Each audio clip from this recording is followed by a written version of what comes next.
నమస్తే. మనం జూషినాం ఏదైతే జనసేన అధ్యక్షుడు AP deputy CM Pawan Kalyan చేసిన వ్యాఖ్యలు తెలంగాణ రాష్ట్ర వ్యాప్తంగా చర్చనీయాంశంగా మారాయి. ముఖ్యంగా ఆయన చేసిన కొన్ని వ్యాఖ్యలు అయితే తెలంగాణకి సంబంధించి ప్రాంతీయవాదం అని జెప్పేసి దానికి సంబంధించి గావచ్చు, బరాబర్ ఇక్కడనే ఉంటామని జెప్పేసి గావచ్చు, ఇవన్నీ వివాదాస్పదంగా మారాయి. ప్రస్తుతం మనతో మాట్లాడడానికి మాదిగ హక్కుల దండోరా రాష్ట్ర అధ్యక్షుడు సునీల్ మనతో ఉన్నారు. అన్న నమస్తే ఎట్లున్నారు? సో చెప్పండి. మీరు జూషిర్రు పవన్ కళ్యాణ్‌కి సంబంధించిన వ్యాఖ్యలని మీరెట్లా జూస్తున్నారు? బరాబర్ మేము పోటీ చేస్తాం. బరాబర్ తెలంగాణ మీ అయ్యా జాగిరా అని జెప్పేసి ఆయన మాట్లాడుతున్నారు. ఒక వాక్యాన్ని స్వాగతిస్తున్నాం. ఇంకో వాక్యాలను వ్యతిరేకిస్తున్నాం. ఒకటి పోటీ చేసే అంశాన్ని స్వాగతిస్తున్నాం. ఎందుకంటే భారతదేశంలో ఎవరు ఎక్కడైనా పోటీ చేయొచ్చు. భారత ప్రజాస్వామ్యం, భారత రాజ్యాంగం ఆ హక్కు కల్పించింది. డాక్టర్ బాబాసాహెబ్ అంబేద్కర్ ఓటు హక్కు కల్పించింది కాబట్టి తప్పకుండా పోటీ చేయడాన్ని మేము స్వాగతిస్తాం. పర్యటించడాన్ని మేము స్వాగతిస్తాం. తిరగడాన్ని మేము స్వాగతిస్తాం.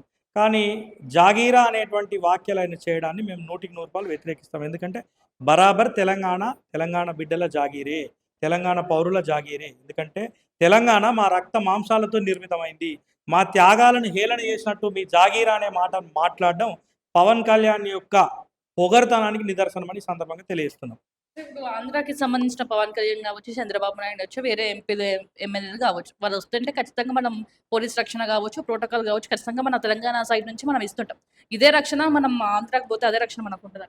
అంటే ఒకటి ఉంటది అనేది భావించాల్సొస్తది గానీ, ఒక అంశం చూసినప్పుడు మాత్రం అది లేదేమో అనేటువంటి విషయాలు అర్థమైతాయి. ఉదాహరణకి గతంలో కూడా పవన్ కళ్యాణ్ గారు తెలంగాణకు వచ్చిపోయారు. మా ముఖ్యమంత్రి గారికి ఎంత భద్రత అయితున్నదో ఆయనకు అంత భద్రత కల్పించినాయి ఇక్కడి ప్రభుత్వాలు. గతంలో ఉన్న ముఖ్యమంత్రి గారు గానీ, ఇప్పుడున్న ముఖ్యమంత్రి గారు గానీ, ఆంధ్రాకు సంబంధించినటువంటి ఏ నాయకులు వచ్చినా వాళ్ళని గౌరవించిందే తప్ప ఎక్కడ కూడా అవమానించలేదు.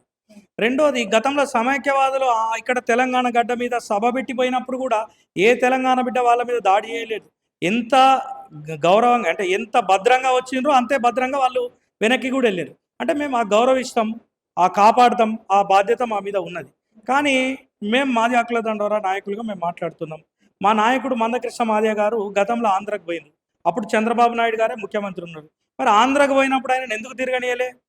ఆంధ్రాలో 3 సార్లు అరెస్ట్ చేసి తీసుకొచ్చి తెలంగాణ బార్డర్లు ఎందుకు చేసిపోయిండ్రు? నిన్న పవన్ కళ్యాణ్ గారు అన్నారు కదా, భారతదేశంలో తెలంగాణ భాగమే అని. అవును భాగమే. మరి ఆంధ్రప్రదేశ్ కూడా భారతదేశంలో భాగమే కదా. ఆంధ్రప్రదేశ్ కూడా భారతదేశంలో భాగమైనప్పుడు మరి మా మందకృష్ణ అన్న అక్కడికి వస్తే ఎందుకు మీరు ఆయన స్వేచ్ఛకు భంగం కలిగించారు? ఎందుకు ఆయన ప్రాణాలకు ముప్పు కల్పించేటువంటి ప్రయత్నం చేసిండ్రు? ఆయనే అన్నాడు కదా, నేను ఏ రాష్ట్రంలో తిరిగినా నాకు ఇబ్బంది లేదు, కానీ నేను ఆంధ్రాకు పోతే మాత్రం నన్ను ఇబ్బంది పెట్టి నన్ను తీసుకొచ్చి తెలంగాణ బార్డర్లో వదిలేసిపోతాను, నా ప్రాణానికి కూడా ఉన్నది, నేను ఈ మాటలు ఆవేదనతో చెప్తున్నా అని చెప్పేసి గతంలో మీడియా ముందు ఆయన బాధపడ్డారు కదా. మరి పవన్ కళ్యాణ్ గారు ఈ అంశం మీద కూడా మీరు ఇప్పుడు స్పందించాల్సిన సందర్భం వచ్చింది. ఎందుకంటే మీకు ఉండబడే స్వేచ్ఛ మాకు కూడా ఉంటుంది కదా. మరి మందకృష్ణ గారి పట్ల మీరు గతంలో వ్యవహరించిన వైఖరి తప్పు, చంద్రబాబు నాయుడు గారు చేసినటువంటి వైఖరి తప్పు అని మీరు ప్రకటన చేయాలని సందర్భంగా డిమాండ్ చేస్తున్నాం. ఇట్లా చూస్తున్నారన్న గద్దర్‌కి సంబంధించి కూడా ఆయన మాట్లాడడం జరిగింది. గద్దర్‌కి కారు కొనిచ్చిన గద్దర్ నా ఇంటికొచ్చిండు అని జెప్పేసి మాట్లాడడం జరిగింది. అంటే ఒక చెయ్యితో సాయం చేస్తే ఇంకో చెయ్యికి తెలవద్దంటారు.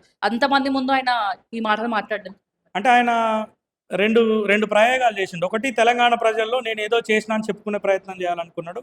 రెండోది గద్దర్ గారి స్థాయిని తగ్గించాలనేటువంటి విఫలయత్నం కూడా చేసిండు. కానీ అది సక్సెస్ కాలే ఆయన.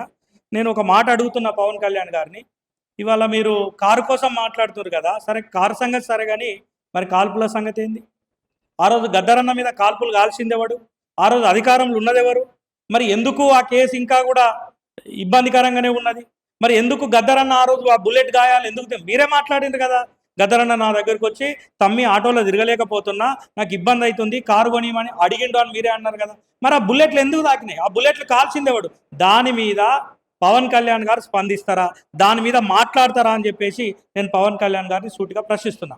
అన్న ఇక్కడ ఒక రకంగా మాట్లాడండి. ఇక్కడ ప్రాంతీయ విభేదాలు కావచ్చు, ప్రాంతీయానికి సంబంధించి ఎవరైనా మాట్లాడితే అది దాంతో సమానం అని చెప్పేసి ఆయన మాట్లాడడం జరిగింది. అక్కడ పోయి ఇంకో రకంగా మాట్లాడుతున్నాడు. మరి దాని అంటే 2 నాలుకల ధోరణి వ్యవహరిస్తే ప్రజలు తెలుసు.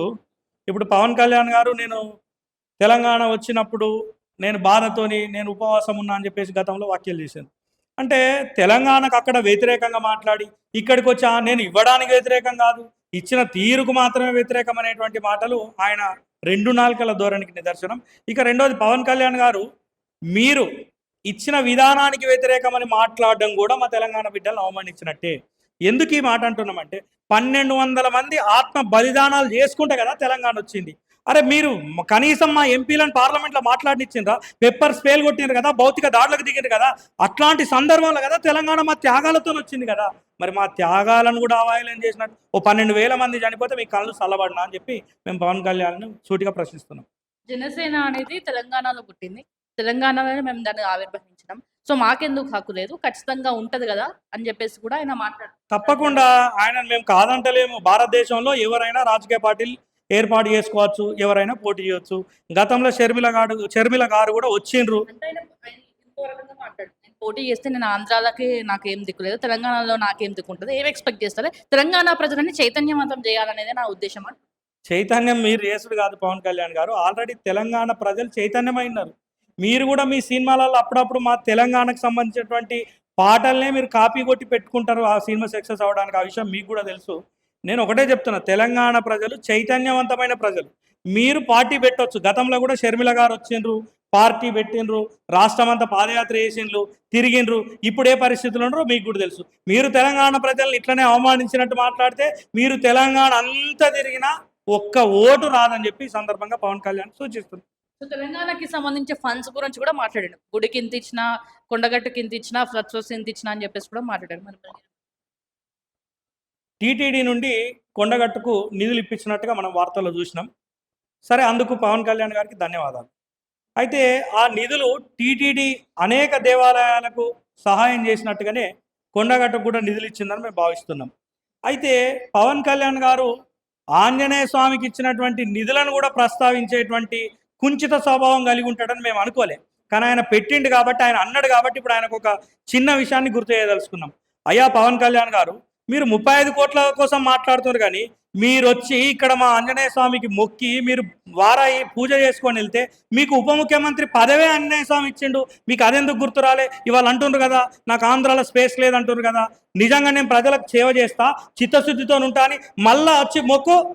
నీకు చిత్తశుద్ధి ఉంటే నిన్ను స్పేస్ పుట్టించి ఆంధ్రాలో నిన్ను ముఖ్యమంత్రి చేస్తాడు కావచ్చు ఆంజనేయ స్వామి మొక్కుకుంటే.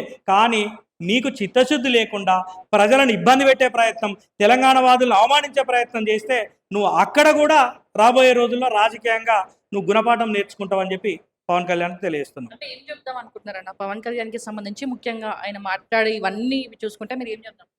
అంటే ఇన్ని రోజులు లేకుండా పవన్ కళ్యాణ్ గారు ఈ మధ్య ఇట్లాంటి వ్యాఖ్యలు చేయడం అనేది, దీని వెనుక ఏదో మర్మం దాగి ఉన్నదనేటువంటి తెలంగాణ ప్రజలైతే అనుకోవాలి. ఎంత పెద్ద మర్మం దాగి ఉన్నా తెలంగాణ ప్రజలకు దాన్ని ఎట్లా తిప్పికొట్టాలో తెలుసు. చైతన్యవంతమైనటువంటి తెలంగాణ సమాజం తప్పకుండా తిప్పి కొడతారు.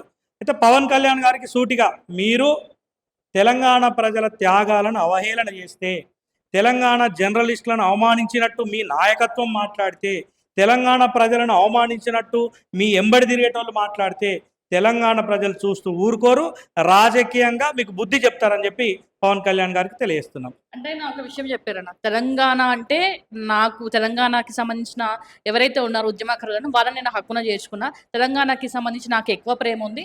చాలా ఎక్కువ ప్రేమ ఉంది. నేను ఇక్కడనే తిరిగినా, పుట్టినా, పెరిగినా అని చెప్పేసి కూడా అంటున్నాడు. ఆ ప్రేమ మరి తెలంగాణ ఇచ్చినప్పుడు ఉపాసం ఉండేదాకా ఎందుకు వచ్చింది? ప్రేమ ఉన్నోడే కదా, సెలబ్రేట్ చేయాలి కదా నువ్వు కూడా. మరి ఎందుకు ఉపాసం ఉండాల్సిన పరిస్థితి ఎందుకు వచ్చింది? నేను ఇచ్చిన తీరుకు వ్యతిరేకమని మాట్లాడే పరిస్థితి ఎందుకు వచ్చింది?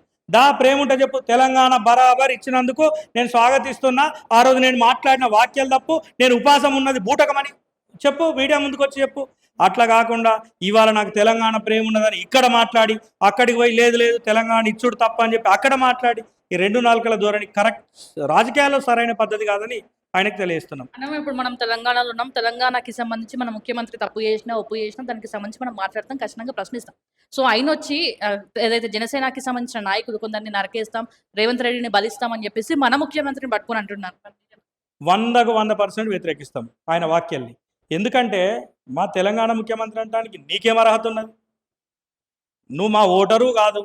నువ్వు ఇక్కడ తెలంగాణ ప్రజలకు చేసింది కూడా ఏం లేదు. అసలు ముందు విభజన చట్టంలో ఉన్నటువంటి నీ ఆంధ్ర స్టేటస్ కోసం ముందు మాట్లాడు.